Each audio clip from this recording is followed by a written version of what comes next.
So thank you. It's always nice to spend some time in communion with everyone. Just to take a moment, really, in this world to tend to that emerging sort of right brain flow of image and feeling and sensation, and to open to what it is that is really wanting to present itself in our lives. To touch in with something perhaps that we don't quite yet know, something that's trying to find us, which is so foundational, really, when it comes to an embodied, soulful transformation and healing.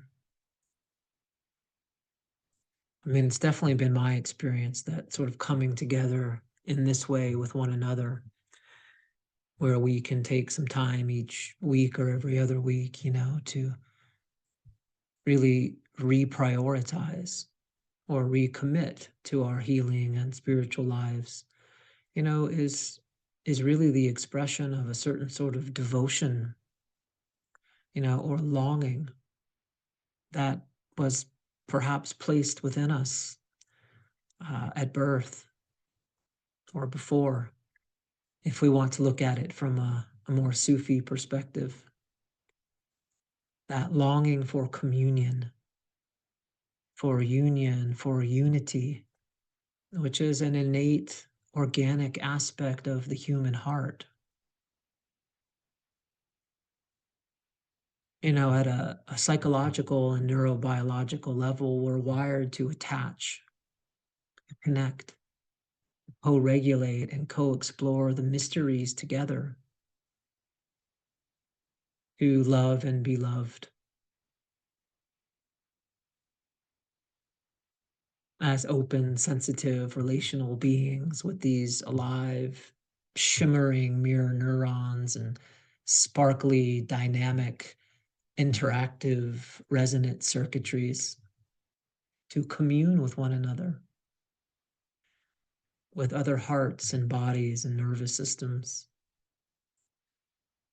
I think more spiritually speaking, again, just to use that word, that longing for union, for oneness, to know our non separateness and our unity with life, with God, with Gaia, with spirit, with all that is, whatever language or images that we most resonate with, all pointing to that totality, to that undividedness with its varied flavors, colors, and fragrances that we see in the different traditions.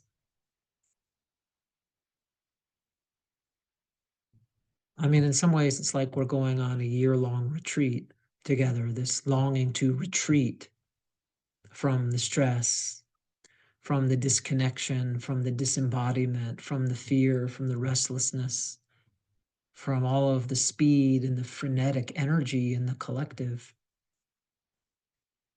More spiritually, perhaps a retreat from becoming, becoming itself, a break from the seeming endlessness of the self-improvement project, which I think can, for some of us, for many of us, have a sort of endless quality to it. Do you know what I mean?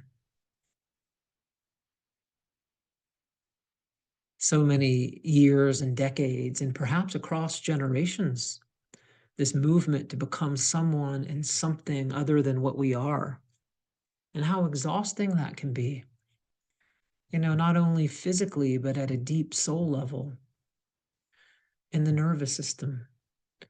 Many years and decades for compensating, where we're compensating for some felt sense of deficit that so many of us can feel. At least at times, I just know that there's something a little off about me. Something's broken. I'm not okay. I've been forsaken. And it can be subtle for some of us and not so subtle for others. And so it's the illuminating of this territory and going into it, making that journey inside the depths of psyche, of soul, of soma, that we might re-enliven or reawaken or discover that natural sort of aliveness that's part of our basic nature. It's our essential nature, which contains those qualities of openness, of warmth, of that causeless joy, a way of participating fully in the bounty that has been laid out here, which so understandably can be covered over at times by unresolved emotional and psychological wounding, relational trauma, and that basic sense of disconnection or a delinking from our essential nature.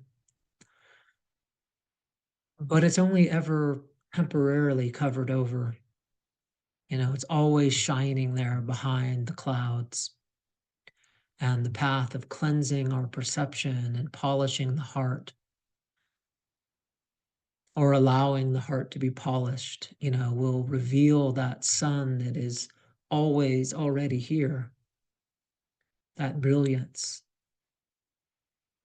not something that we need to create or manufacture or earn, but something to discover and see as our center of gravity begins to shift there as the path unfolds, which it will do in unique ways for each of us.